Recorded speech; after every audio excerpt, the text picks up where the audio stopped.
Évidemment, vous ne comprenez pas un mot de ce que disent ces enfants. Ils parlent le djehou, une langue kanak que seules 12 000 personnes maîtrisent en Nouvelle-Calédonie.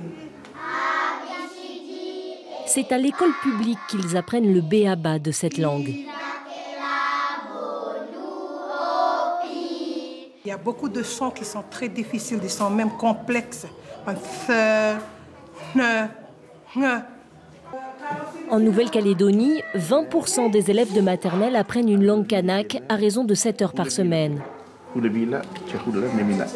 La plupart du temps, les enfants étudient la langue de leur île ou de leur tribu.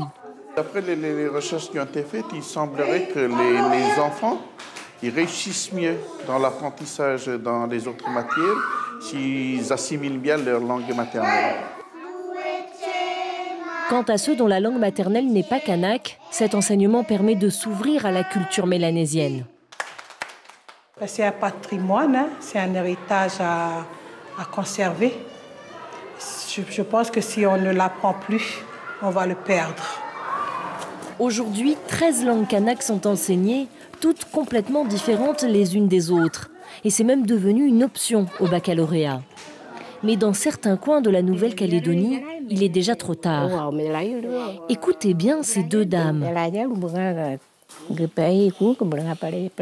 Elles sont les toutes dernières sur Terre à parler le haro.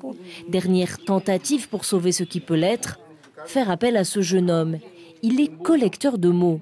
Il va créer un lexique de haro.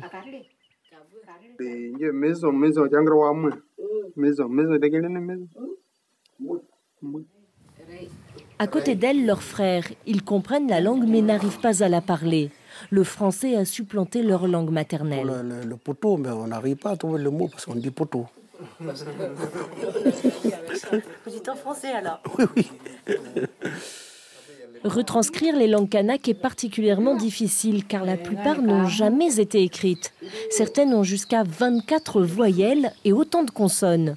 Pour les linguistes, ce sont de vrais trésors. Je pars aussi, je meurs, mais la langue, elle se meurt aussi avec moi. Parce qu'il y a juste moi qui parle. Peut-être s'il y a un dictionnaire, les enfants ils vont apprendre ça dans le dictionnaire.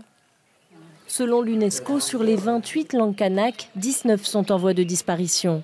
Pour le haro, il est sans doute trop tard. Alors dans la tribu de Nikliaï, on aime écouter les deux vieilles dames parler. Leurs mots sont des trésors.